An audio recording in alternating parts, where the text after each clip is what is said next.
have one here too. Hello.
So good afternoon, everyone.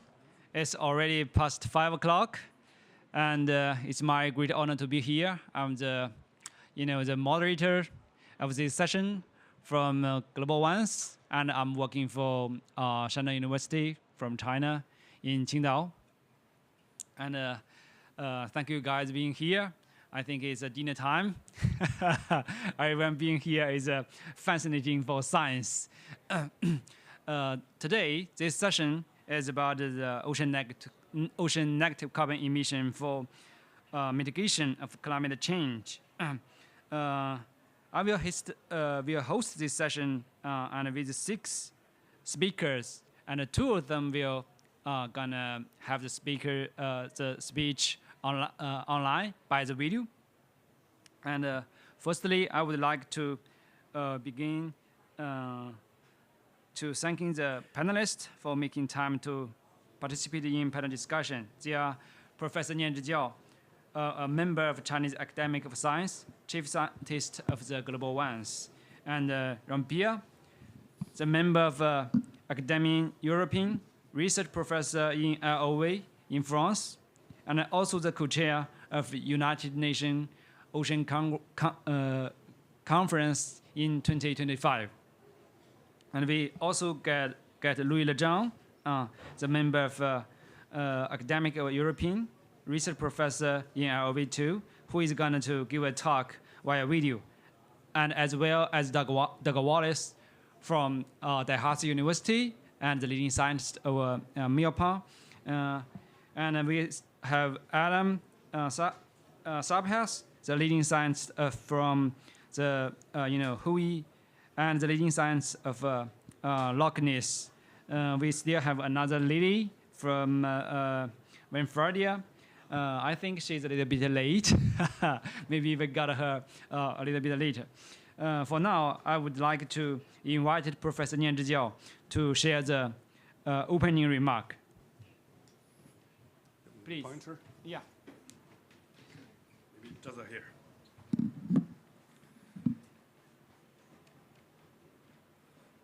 Okay, hello everyone. Good afternoon. Welcome to the Ocean Pavilion, the side events by the Global One's International Program. My name is Nianzhi Jiao from China. And I'm very glad to be here to have a discussion with you. So we all know the climate change is the biggest environmental issue we are facing today. And the major cause for global warming is anthropogenic CO2 emission. And the negative emission is the opposite word of emission. So that means when the carbon flux of negative emission equals the flux of emission, we're gonna reach carbon neutral. So to do carbon neutralization, in addition to the land, we also have an ocean. Actually, the ocean is the largest carbon reservoir on the Earth. The size of this ocean carbon reservoir is 20 times that of land and about 50 times that of the atmosphere. So it's huge. And the ocean did play a significant role in regulation of climate change in the past, in the history of the Earth. But now we know the rough estimate, the ocean already stored about 93% of the total CO2 on the Earth. So it's going to be a kind of saturated. So if we do further negative carbon emission, we have to be very careful. Care about the side effects, the potential possible side effects, about the risk. So we have to keep the ecosystem sustainable. So how to do? That's why we have this session.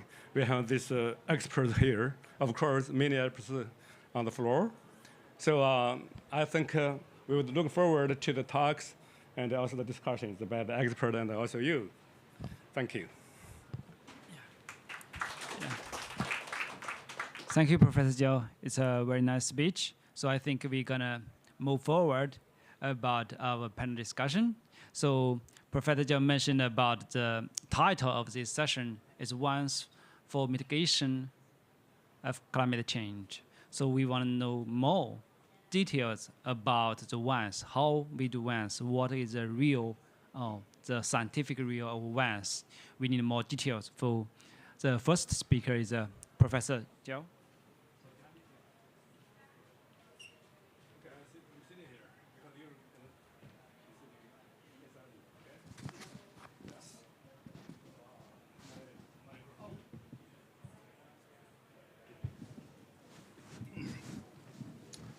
All right, so as I mentioned, to do negative carbon emission, we have to be very careful. We have to do that carbon negative emission based on science. And here is a part of the science. I mean, the mechanisms known for carbon sequestration in the ocean, including solubility pump on the right, SP, and a carbonated counter pump in the middle, as well as the biological carbon pump. So for the solubility pump, it's depends on the partial pressure, the difference of partial pressure between the surface ocean and the atmosphere. It's automatically, naturally occurring. So sounds good, but not that good because it can cause acidification in the water. So we have to keep that in mind. And it's also kind of out of control by the human. But can we think about how to do that, to do some manipulation if we determine to do negative carbon emission? For the CCP, you may pay attention to the word in the middle, that's counter. Why is it called a counter pump? Just because when you have one more of precipitation of carbonates, you're going to have the same equivalent amount of CO2 released during the process, and that back into the atmosphere. And that doesn't help with the mitigation of climate change. So that's the problem we are facing. Can we turn it upside down? I mean, to turn the counter pump to be a positive one. So that's what are the science we have to think about. And for the BCP, it's good. It doesn't have a sort kind of a problem that the other two carbon pumps have. But if you look at the number down there in the deep water near the sediment, there's only 1%, even 0.1% of the total carbon fixed in the surface that can reach that deep. for long-term carbon sequestration. Then here comes the question: where is the rest 99% of the organic carbon gone? Right? Of course, the majority is being respired by the biogeochemical process back into CO2 and then back into the atmosphere.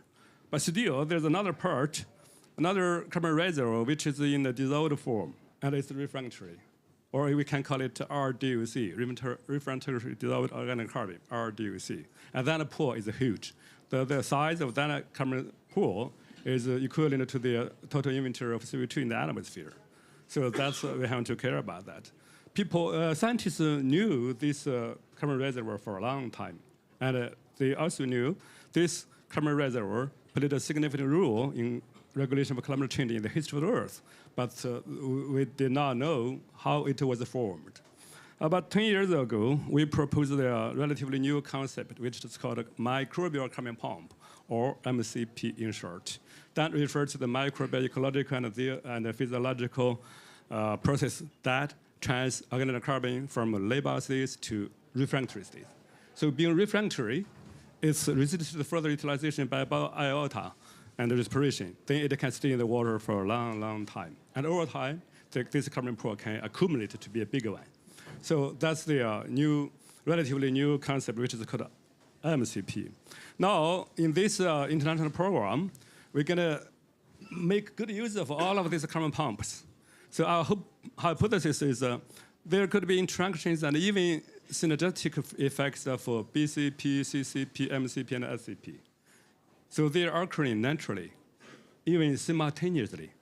But before they are kind of studied individually, but not really comprehensively.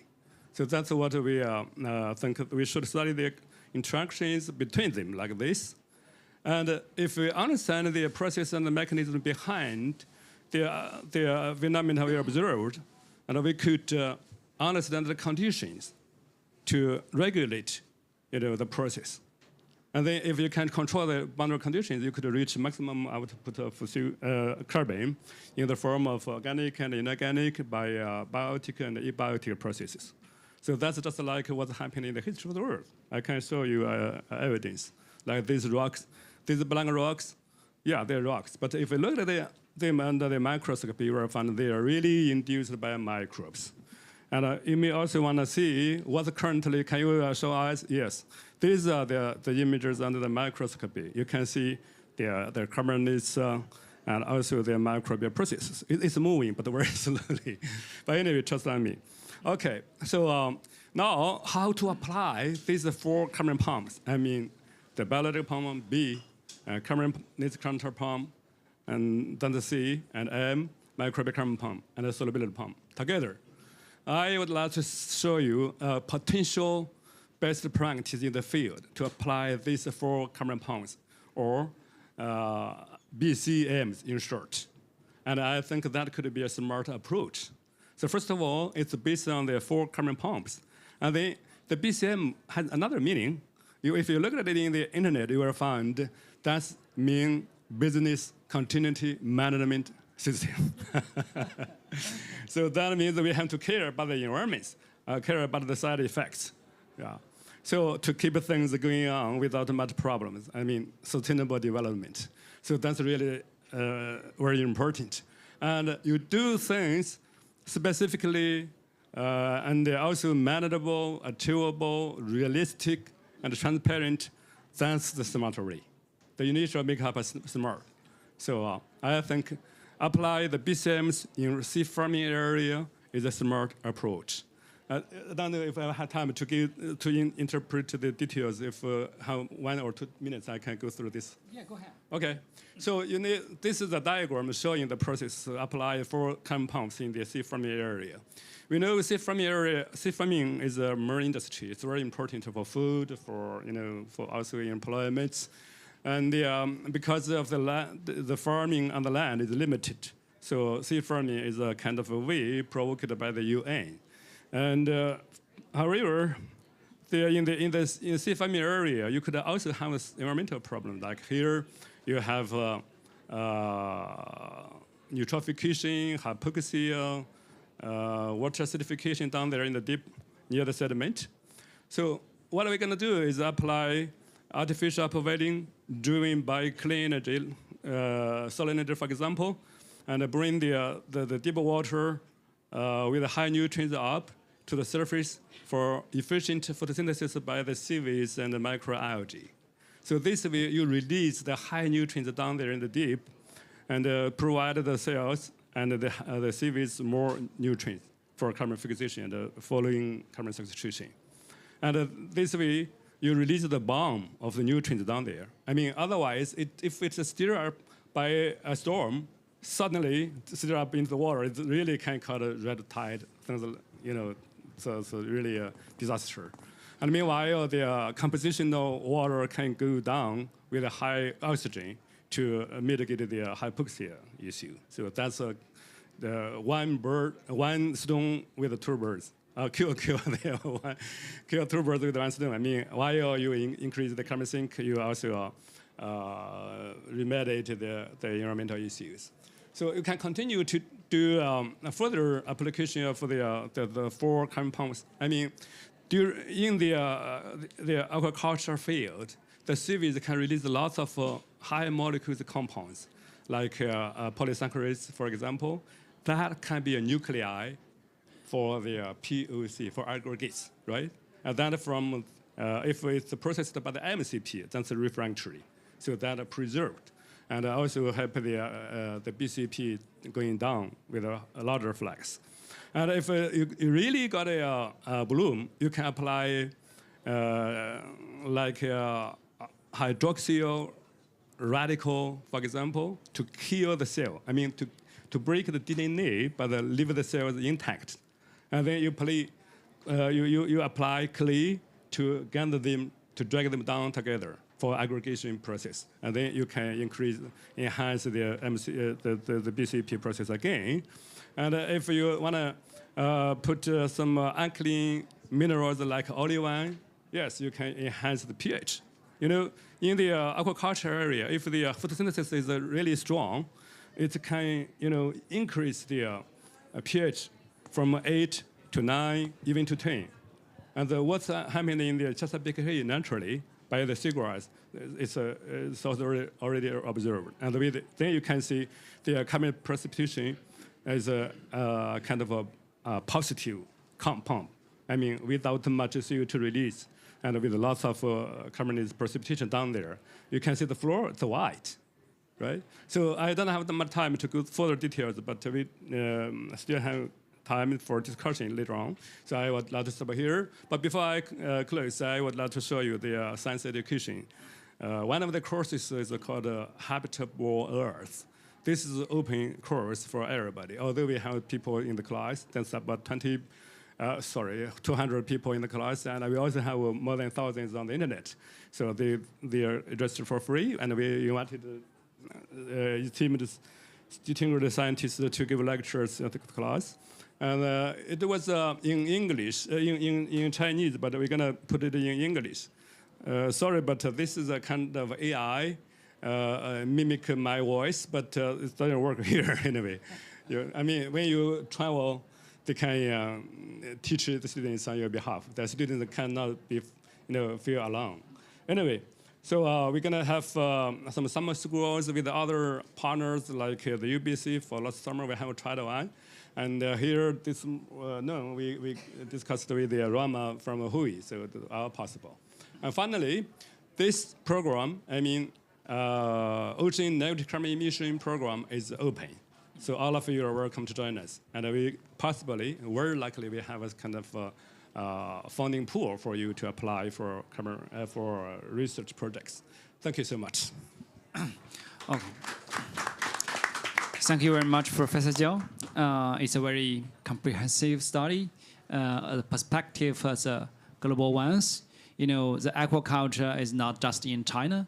In the Asia, we still have this in China, in Japan, and some other countries. For the sediment, we're gonna have 2 centimeters per year for the organic carbon in the sediment. It's gonna be a carbon sink, and this kind of a model, it's a very good site for the study all the carbon pumps being here and to illustrate the mechanism behind and for further how to use this kind of a scenario. Thank you very much, Professor Jiao. And next, we will hear from Professor Jean-Pierre. Yeah. Okay, thank you. Thanks for the invitation.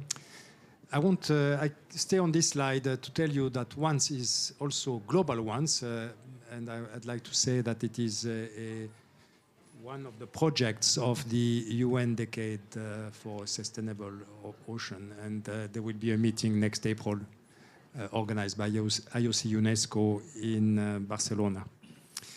So, MCDR and ocean alkalinity enhancement, I'd like to start with just reminding everyone where we start from.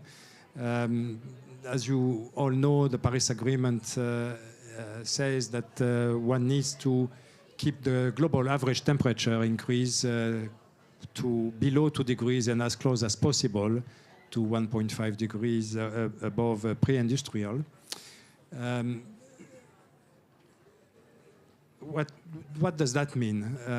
Here is an idealized sketch which shows in warm colors CO2 or greenhouse gases emissions, and in the cold colors at the bottom removals of greenhouse gases. So what the IPCC says is that one should have a peak of greenhouse gases emissions as soon as possible, and that it should decrease fast afterwards. That's the red curve. These are what is called the gross emissions. But you see that it will be impossible, of course, to bring those emissions to zero because there are activities on land and also transportation that cannot be brought to zero. So these are called the residual emissions, and there is a need to compensate for those emissions that cannot be cut. So there are two ways to remove CO2 or greenhouse gases in general. That's the blue, the dark blue color. These are the nature-based carbon removals, forests, blue carbon ecosystems. And in light blue, that is the carbon, the gross carbon removed. One needs to have a human-made carbon removal in order to bring the balance between the two to net zero sometimes in the second half of this century. This is what is called net zero. So on land, well, in the ocean, more exactly, there are several ways that CO2 can be removed from the atmosphere. I'm not going to go into the much details, but this is on the left a nice figure from Ocean Visions, which summarizes the techniques that can be applied. Iron fertilization experiments, on the left, restoring and conserving blue carbon ecosystems, artificial upwelling and downwelling. And I will focus on the one that is on the upper right of the left-hand panel, ocean alkalinity enhancement, which is explained in a little more details on the right-hand side. The principle is to add alkalinity to the ocean. That alkalinity is an anti-acid, like some of us have acidic pH in the stomach, and what people do, they take anti-acid pills. It's a little bit the same in the ocean, providing additional alkalinity to bring pH up. Because when pH is, when alkalinity is elevated, seawater can take up more CO2. And that is exactly the purpose of ocean alkalinity enhancement. This can be done in the open ocean by delivering, for example, olivine, it has been mentioned, or other processes, or other liquid, such as sodium hydroxide. It can also be done on land in chemical reactors. It's a slightly more complicated process, but the principle is the same, is to deliver in the sea liquid with extra alkalinity. So this is a very new field. In previous assessments, it has been found that this approach, ocean alkalinity enhancement, has a huge potential. But very little is known, and many of us in the scientific community are a little worried that implementation is going very fast and is ahead of science. So with a group of colleagues, we have published a week ago this guide to best practices in ocean alkalinity enhancement research. We are not promoters of this approach, but we believe it is absolutely essential to do research before doing large-scale operations. So we covered 7 topics, 13 papers are included. They're all peer-reviewed papers, 53 authors, and one of them is Adam, sitting next to me. So the goal was really to speed up knowledge generation and sharing, to ensure that the resources provided to research are used in a proper way, ensure transparency of research, enable comparability between experiments. That is very essential. So we have a chapter on data management. Favor the public debate. We have a chapter on social acceptability of ocean alkalinity enhancement, and also there is a chapter on law and governance. And obviously monitoring, reporting, and verification, that there is also a chapter on this issue. So the conclusion that we provide in this guide, overall, there are many conclusions here. I put 2 high-level conclusions. Is that the results of the experiment should be shared transparently. We are concerned that some startups are already doing experiments, and it's very opaque. Nobody knows what is being done. No result is provided or published, and it is a problem really, because to bring this technique up to scale, we need to know what happens, and we don't want to repeat mistakes, perhaps experimental mistakes made by others. We also advocate for a public registry of experiments, because after some time, when several experiments will be done all over the global ocean, it will be very difficult to attribute a carbon uptake to one specific project. So this is part of monitoring, reporting, and verification, and it's very important to do that. It's extremely important to remember that IPCC doesn't say that carbon dioxide removal is the magic bullet. And in fact, it is not a replacement for mitigation. Very important to say, because some countries or organizations forget that, and they forget that CDR is here to compensate for the residual emissions, not to mop up CO2 with unabated fossil fuel use. And there is no world where one can continue releasing CO2 at current levels without exceeding 1.5 or 2 degrees. Very important to act now. Delaying reductions, of course, put 1.5 and even 2 degrees out of reach. And perhaps the most critical challenge is monitoring, reporting, and verifying carbon uptake in order to keep the crediting system honest. There has been many scandals on land with the RED Plus mechanism, and certainly we don't want to replicate those mistakes and dishonesty in the ocean. Thank you very much. Thank you, Jean-Pierre. It's a very important one. And as even though it's a best practice, it's also needed to the guide. Yeah. Our next speaker is Louis Zhang. It's by the video, I think. Of ocean negative carbon emissions is to prevent the accumulation in the atmosphere of greenhouse gases resulting.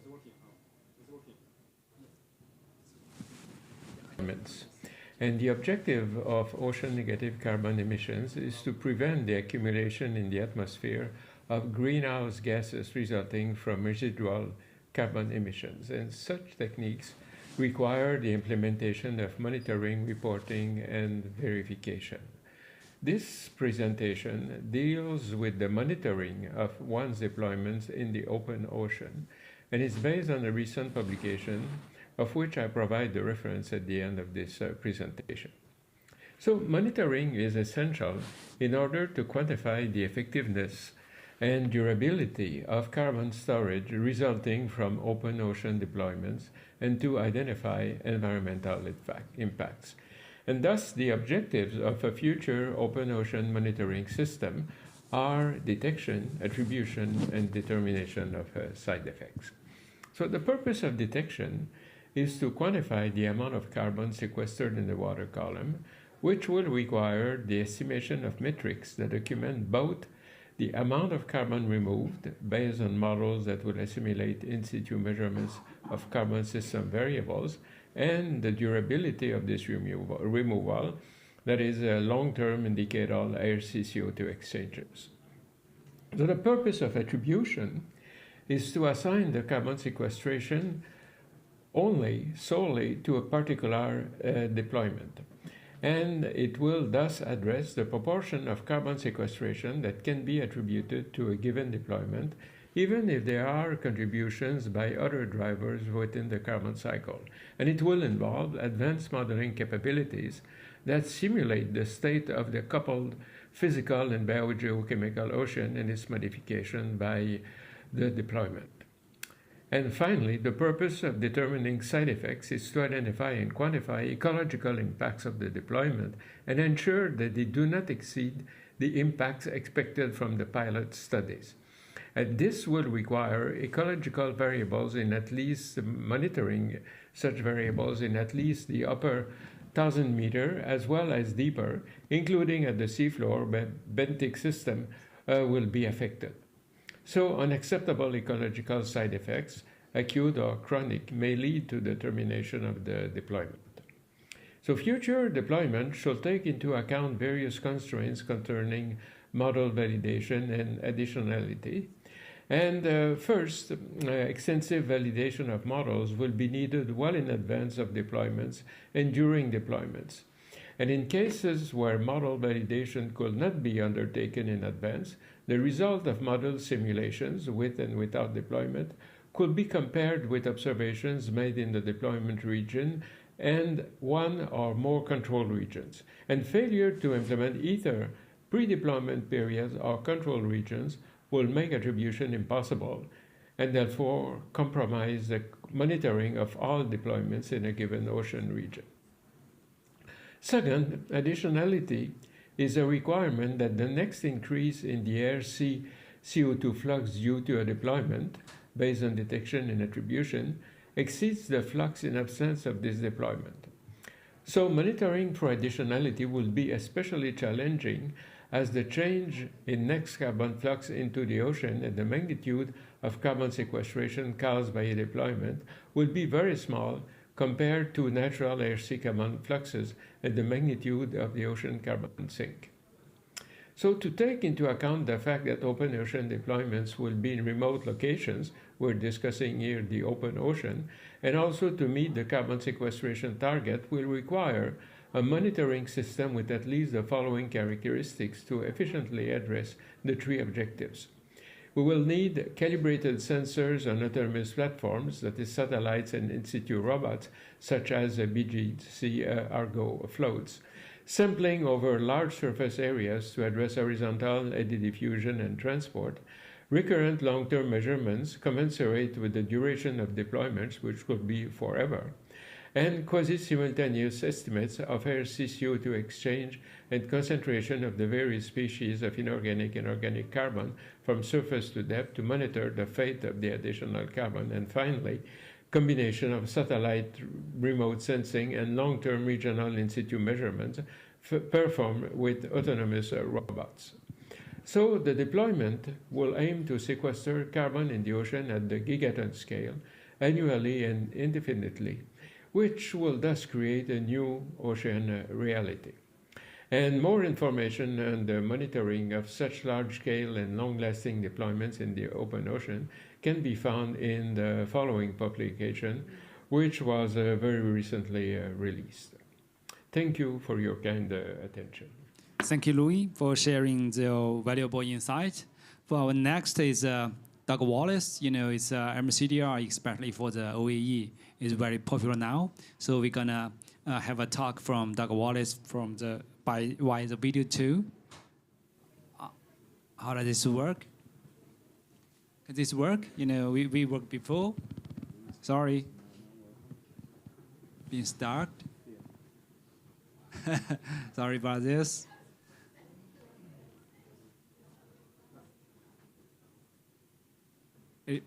Okay. Hello, everybody. My name's Douglas Wallace. I'm a professor of chemical oceanography at Dalhousie University in Halifax, Canada, and also the scientific director of the MIOPAR Network of Centers of Excellence.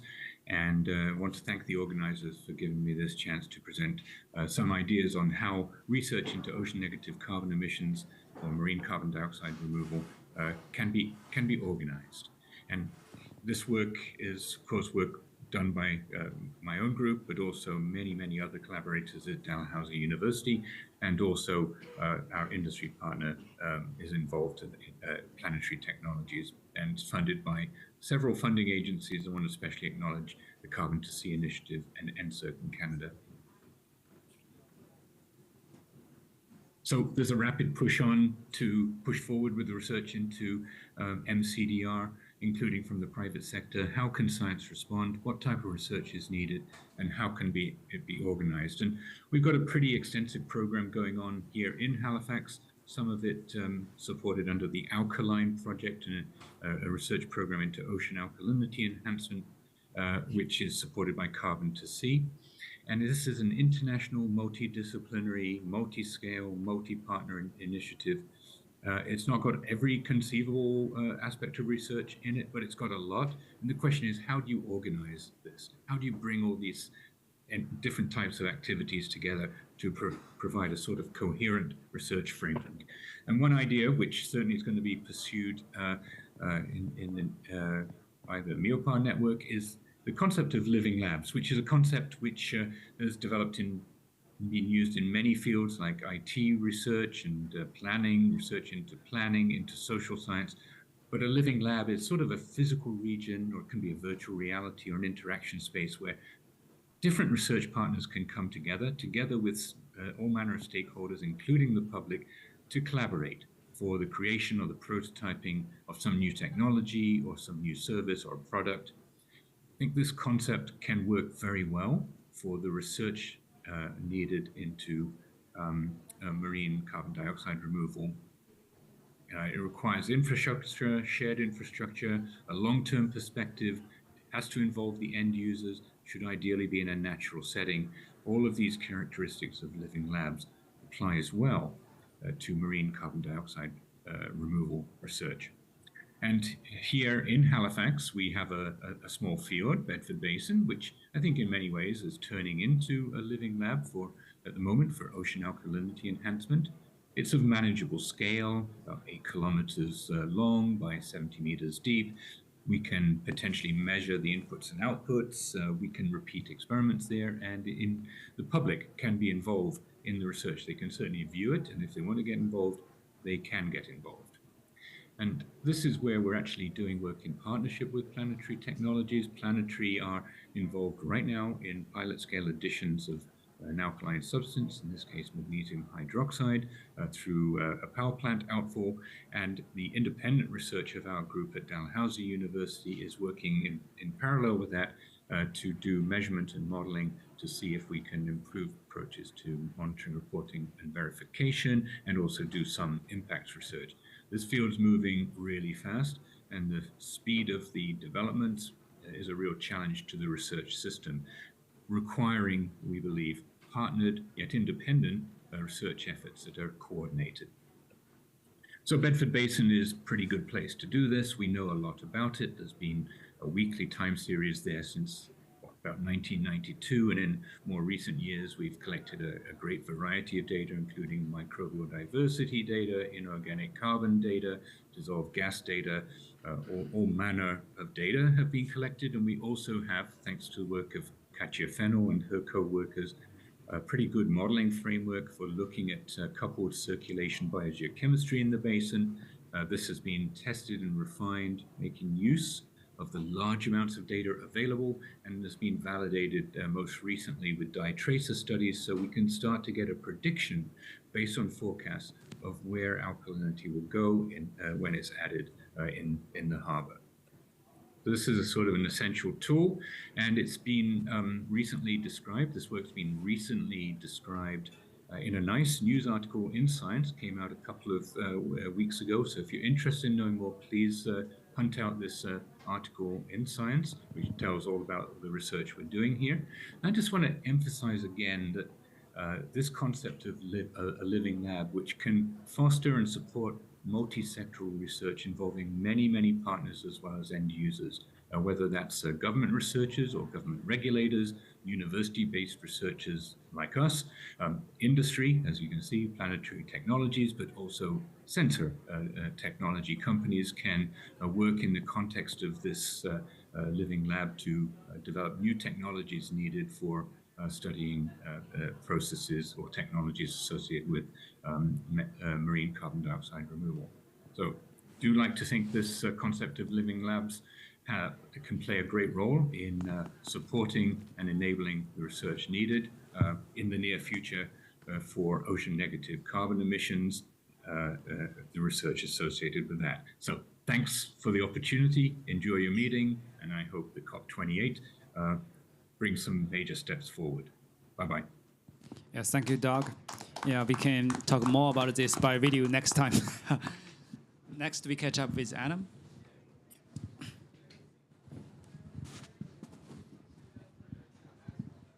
Right. Let's see. I'm gonna open the. Yeah. Okay. Great. Thanks. Thanks everyone, and thanks for having me on this panel. So, yeah, we're like Doug. We're pursuing research into ocean alkalinity enhancement at Woods Hole Oceanographic Institution. I'm not getting a forward. There we go. Got it. Okay, so just to kind of put this in perspective again, this is another schematic of surface carbon reservoirs on the planet, and you can see that the deep ocean is just the most massive carbon reservoir on the surface of the planet. It dwarfs surface sediments. That's the traditional sort of blue carbon reservoir. It dwarfs the terrestrial biosphere, all land plants and soils combined. And it's about 50 times larger than the atmosphere as well. So when we're thinking about carbon dioxide removal, and we're at this conference, thinking about, traditional carbon capture and storage, or maybe sequestration of carbon in plants, it's just not going to be enough. Those reservoirs are not big enough to really kind of deal with the level of carbon that we have to sequester now, that we've put ourselves in this position. And, it'll be interesting to see how the ocean comes into the conversation at the sort of IPCC and UN level moving forward. Right now, it's really critical that the science kind of leads the discussion here and leads this conversation upwards into this sort of policy and international space. And that's really what we're here to do, is to sort of do the science that's needed to evaluate these marine CDR approaches, and to do it as openly in a discussion as possible.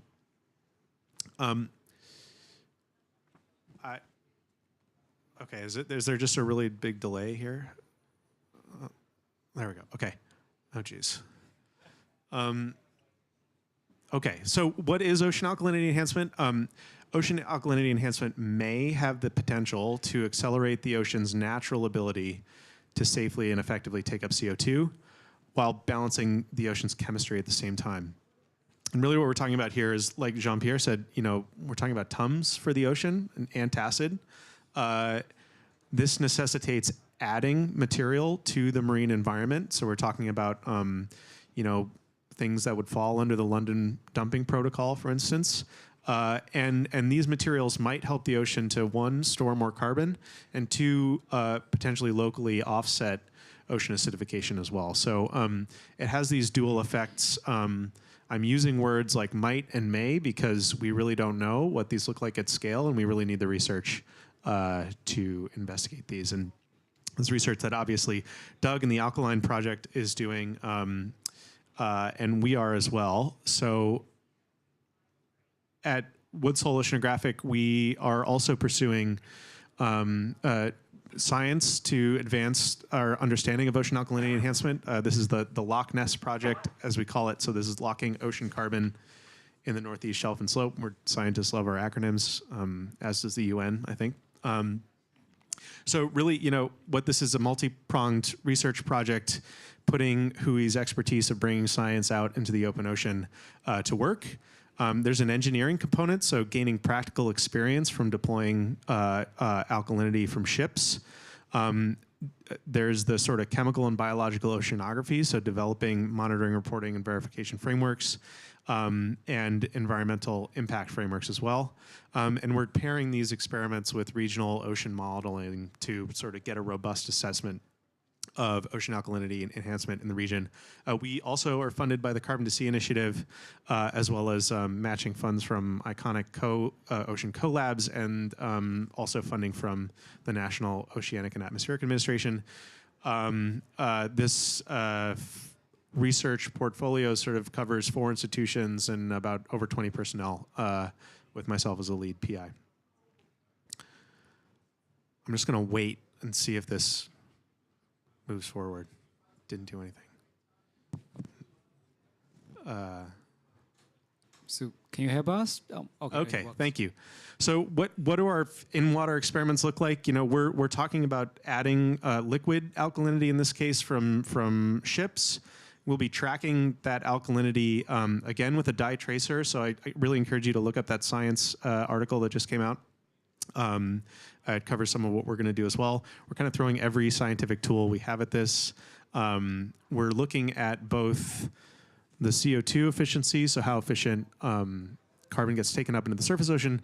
Also, what's not represented here is the environmental impact. So what are the impacts to the marine ecosystems, and can that help us sort of establish scientific thresholds for what might be acceptable, and how does that translate into regulatory thresholds in terms of permitting for this work?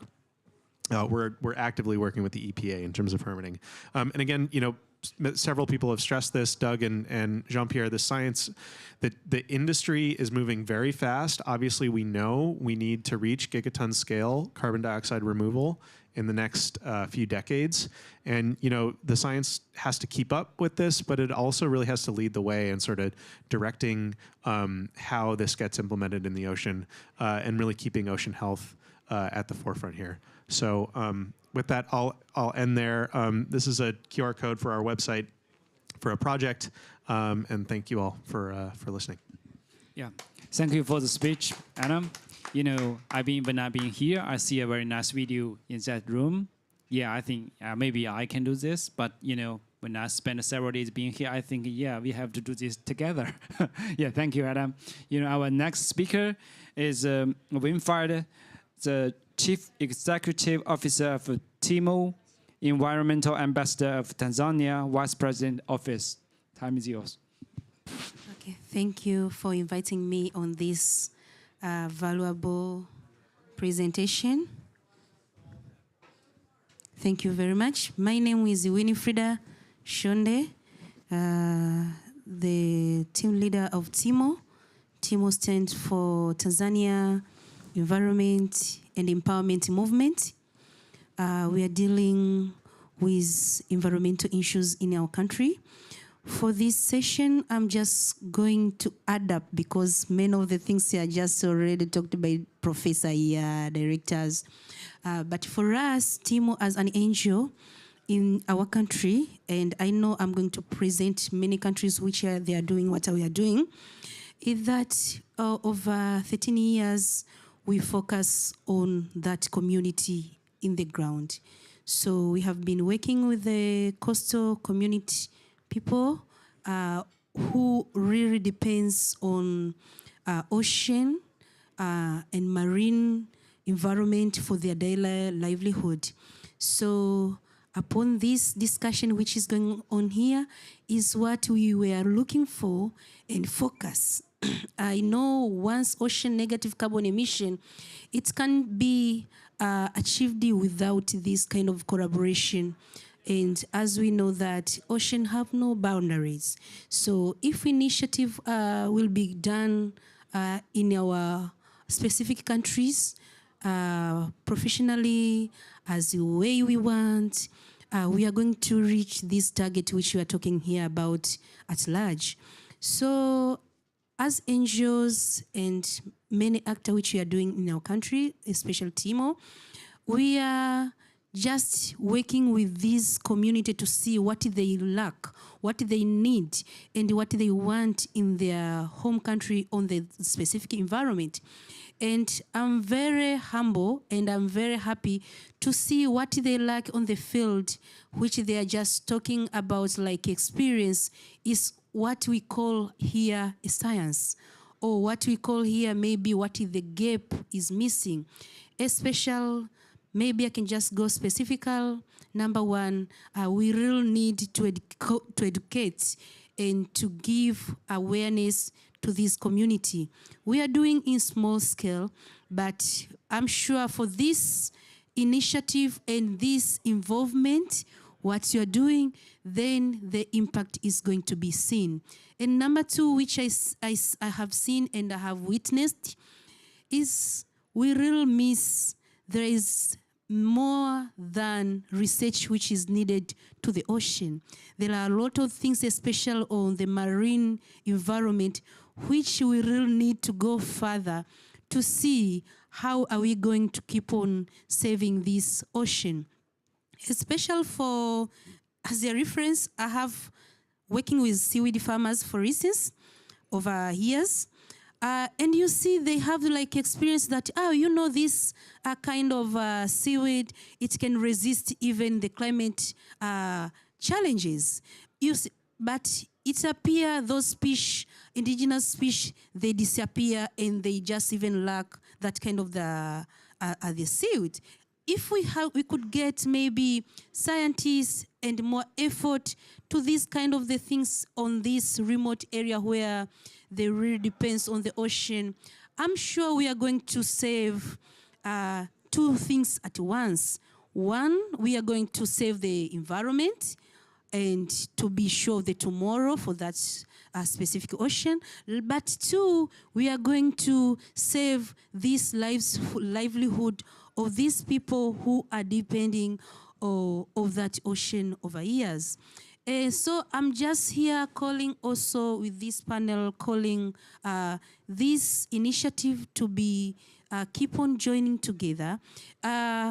Science should be coming to the pool, business into the pool, community involvement, making sure that we don't leave them behind, and to make them they are responsible, and to make sure that they are the one who have to really keep that kind of issue. And lastly, what I would like to be like a thing which you have to carry it all together is just to keep on making sure that what we are putting it as a priority on this kind of COP, we have to put into implementation a special for those who have already tested or who have already science, who have already technology, which they see that maybe is tested somewhere and have the impact. Let us upscale to other country by joining the hands. Don't only say that this is maybe for China or this is for America or for Australia, but if all we can just have a time to exchange education, knowledge, and make sure that when we invest in our home country, then we go further to other areas who are really depending on the ocean. I'm sure we are going to meet that once mission and purpose. Thank you. Yeah, Thank you very much, Winfrieda. Yeah, it's very impressive. You're talking about we need to put everything being here in a pool together, just like a scientist, stakeholders, business, and everything. We're trying to, achieve our goals to fighting the climate change. So, and one key what they're talking about is about the education. So for now, we come into the discussion session. So the first question I think is for Professor Jiao. So we're talking about the one science a lot, and in your last slides, you mentioned about education. Just as Winfrieda talking about education between it's some not just being the scientist, it's also being the students and the businessman. So how do you think about the ones doing the science education?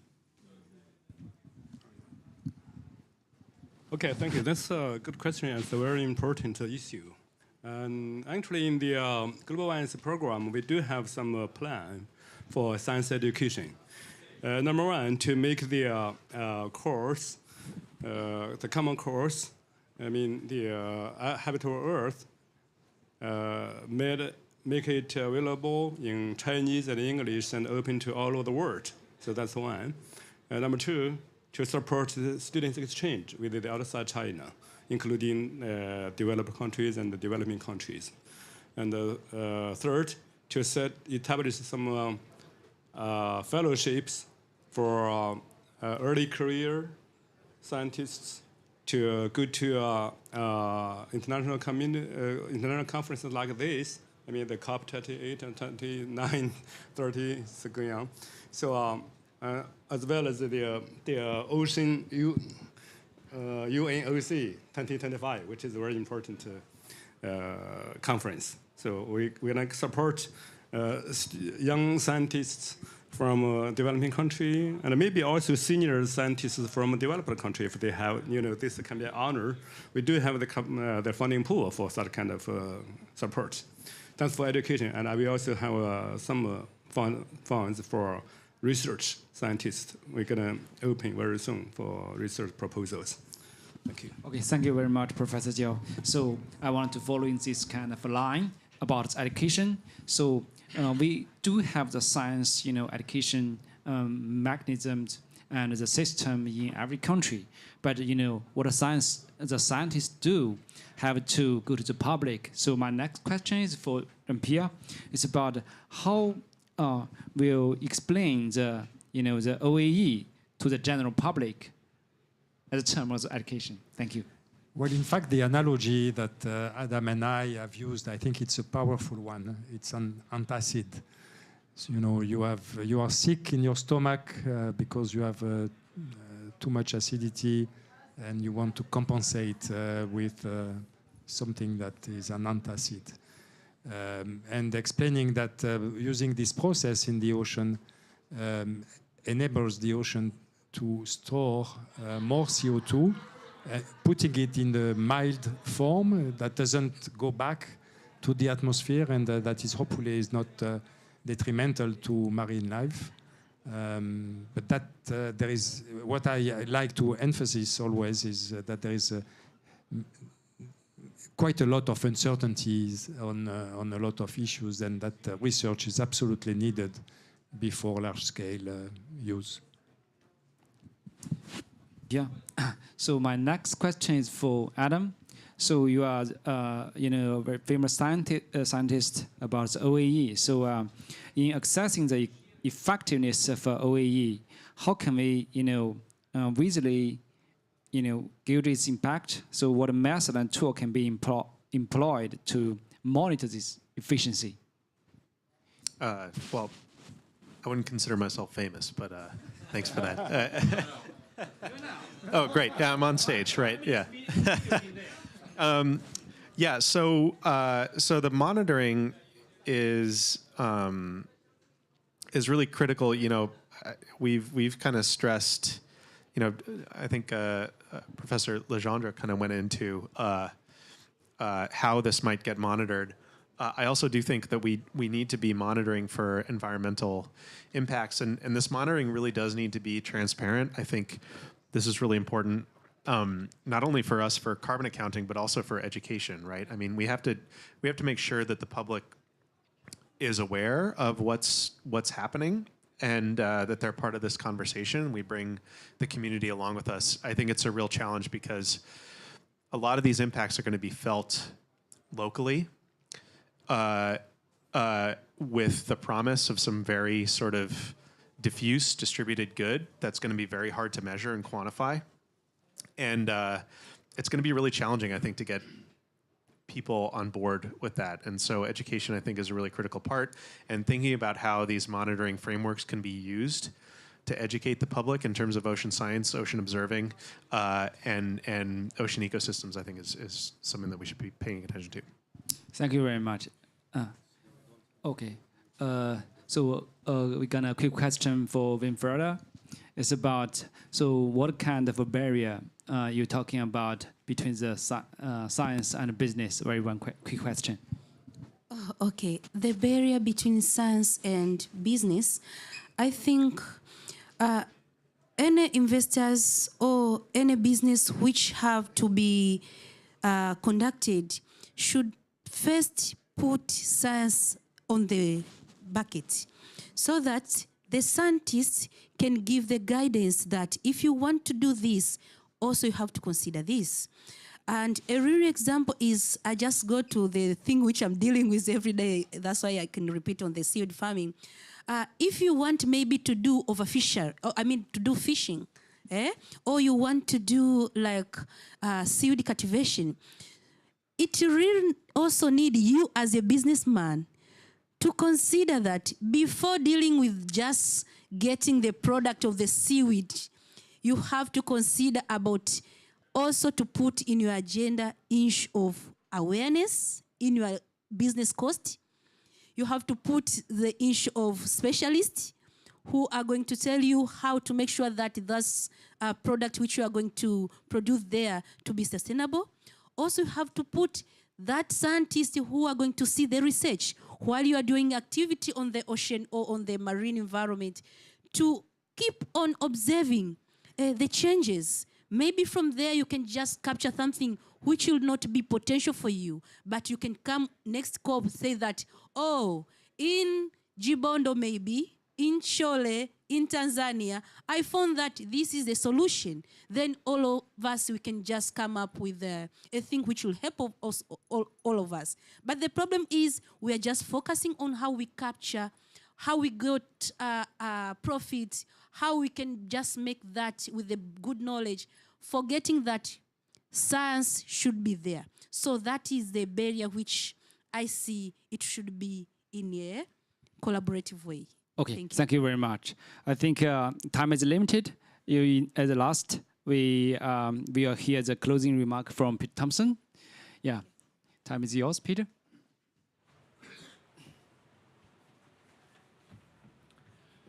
Thanks very much. It's always fascinating to hear from these gentlemen and also from Winifred.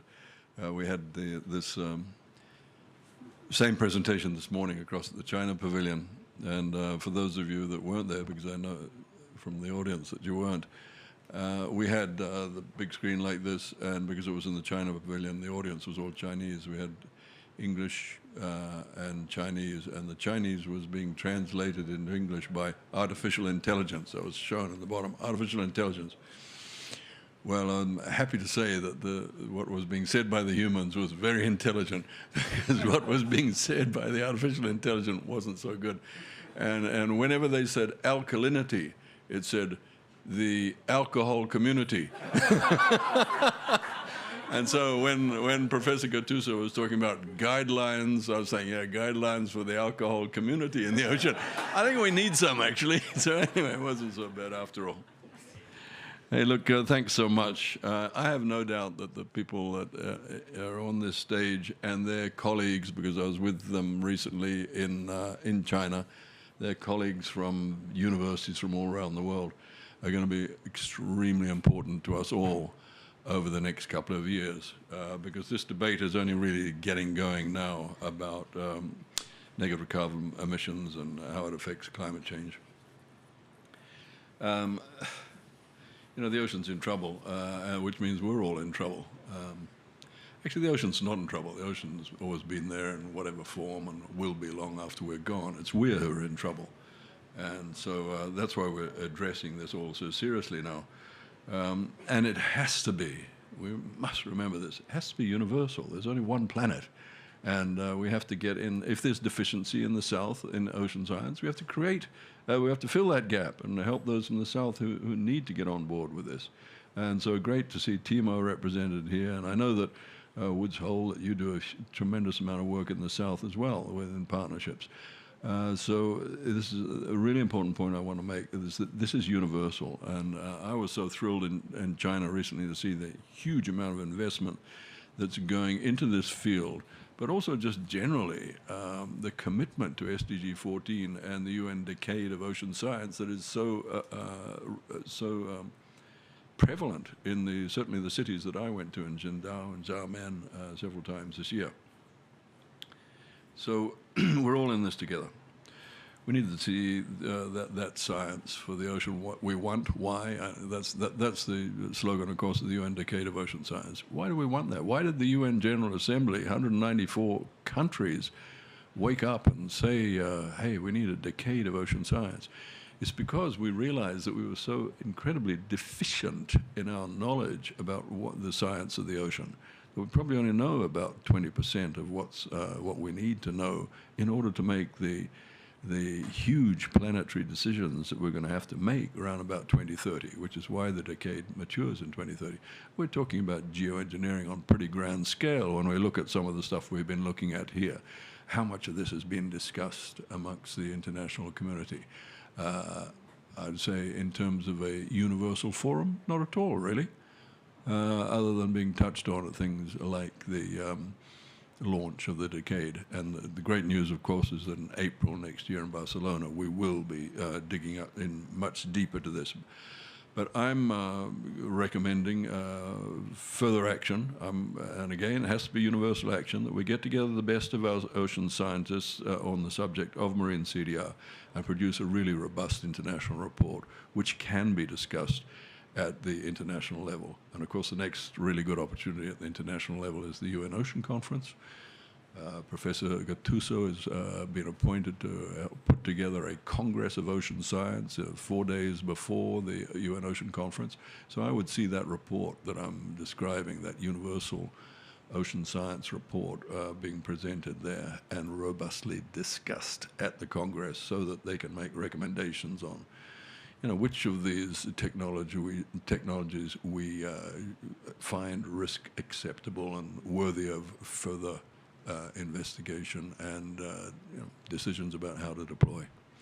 So that's all coming up. It's very timely. I'm not a scientist, and only recently did I find out that 95% of the biomass of the ocean is microbial, and that actually blew my mind. And it validated what I've been saying for years, because my logo is Prochlorococcus, and of course nobody knows what the heck that is. They can't see it, they don't know, but it produces 20% of the oxygen in the biosphere, so forget pandas and lions and tigers and elephants, we can actually do without them, sad to say, but we can't do without Prochlorococcus. Would be finished if it was finished. And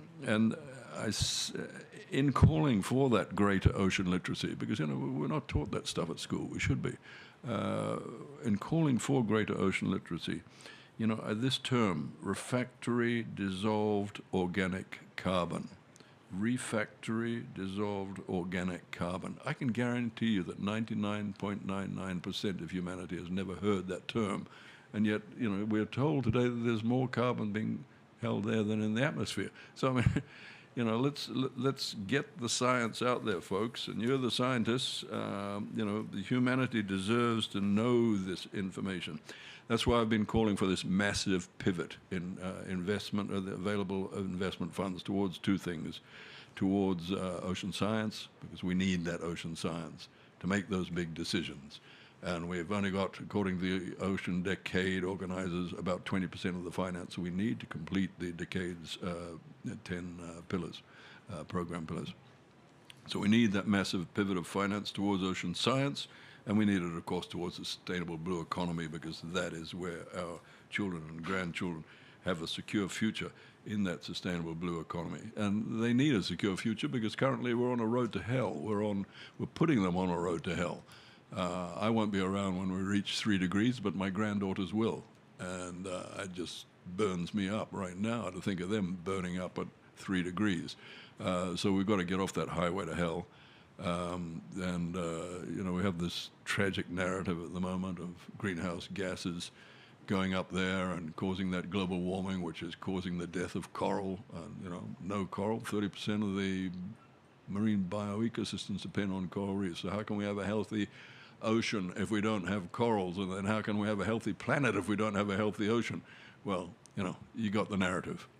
So really, do I want to leave you on a negative thought like that? No, because in my heart, I 100% believe it, especially when I look into the eyes of my grandchildren, that we won't go there. I do believe that the Homo sapiens has got enough brain power up here to exercise our 2 best qualities, and those are innovation and sharing. And those 2 best qualities get deployed at times of greater stress, such as warfare. And so we're going to innovate our way out of that through ocean science and really good, putting all our resources into good ocean science, and by sharing our findings. And that is the way that we'll get out of this, innovation and sharing. Thank you.